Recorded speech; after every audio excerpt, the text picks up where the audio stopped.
Büyük җиңүнең 75 еллыгына Суслонгер бистәсендә яңа җиңү урамы ачылган, яңа һәйкәлләр торгызылган. Менә хәзер без нәкъ шушы районның хәрбиләре, сугышта, Бөек Ватан сугышында катнашкан ветераннарның исемлеге язылган һәйкәл янында.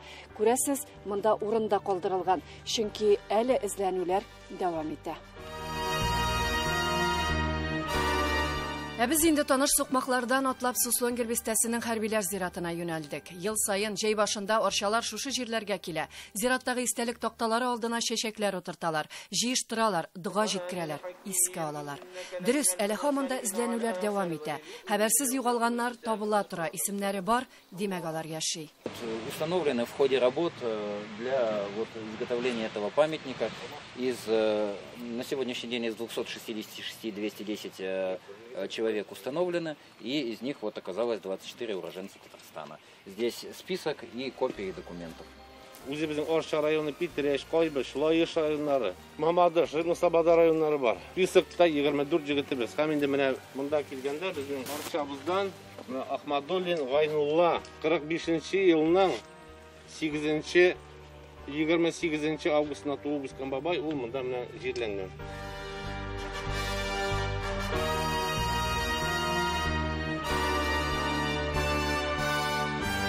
Мин монда үземнең бабайлар йөргән сукмаклардан йөрдегән кебек хис итәм. Алар менә монда призывас иткәннәр. Минем әнинең әтисе Хафизов Ибрахим Яңгул авылыннан Балташның, аның кайнышы Луяз авылыннан призывас ителгән булган.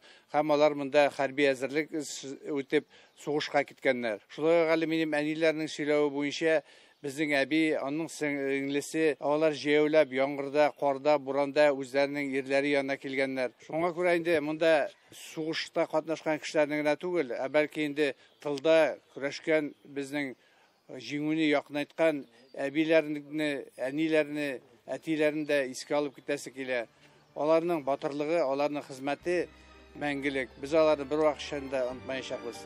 Онытырлык түгел дә, һаман 1941-42 елларда хәрби өйрәнүләргә алынган үзебезнең солдатларны ник шул кадәр җәзалаганнар соң дигән сорау борчый.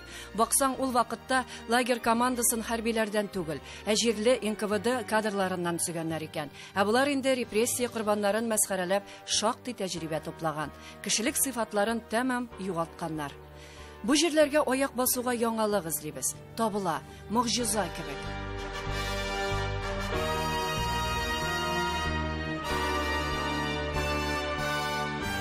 Могҗиза дигәннән кыйып яңгыр явып башланган көн без зиратка аяк басуга аязды. Исәннәрнең кадерен бел, үлгәннәрнең каберен бел дип, менә шушы Суслонгер җирлегендә безнең райондашларыбыз, ул инде 28 меңгә якын кеше, әйтик, менә шул хәзерлекләрне үткәннәр, һәм дә инде күбесе шушы җирлектән алар китә алмаган, шушы җирлектә алар вафат иткәннәр. Без шуларны олылап, һәм дә аларга догада, һәм дә Коръән укып догада булныр өчен иншаллах. Шулай булсын. Суслонгер темасы үзеннән-үзе дәвам ителә. Бу көнне Арчадан озакламый хәрби хезмәткә китәсе егетләр дә килгән иде. Алар белән аралашырга булдык. Баксаң, Разил Шафиевның да гаилә тарихы бу җирләр белән бәйле. Суслонгер урманнарында минем әбием әлдә исән урманнар йыгырга бара торган булганнар. Бер әбием ансы үлде инде, алар тоже икәүләшеп уртапшалыннан монда килеп эшләгәннәр. Әбиеңнең исем фамилиясын әйт әле. Борханов Гөлҗавһар.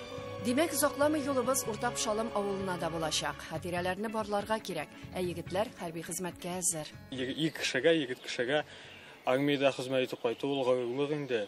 Минем уйларым буенча армиядә хезмәт итү алдагы тормышымда кирәк була. Алдыңа максат кую мөһим. Бит шушы җирләрдә башын салган солдатларның да хыяллары булгандыр. Бу урында алар безне узатып бара кебек. Шулайдадыр, чөнки аларның киләчәге өзелгән. Хәтер яши. Это братское захоронение воинов, умерших от болезней в суслонгерских учебных лагерях 1941-1945 года. Это федеральная программа. И за счет средств жителей, спонсоров. Бу бердәмлек хезмәте. Бу көнне безнең юлыбыз озын булды. Суслонгердан соң Сурок дигән җирлеккә дә бардык. Ул безгә тагын да күбрәк вакыйгаларны ачты. Бу хакта киләсе тапшыруларыбызда. Ләйсән Асадретдинова, Татарлар, Суслонгер, Мария Республикасы.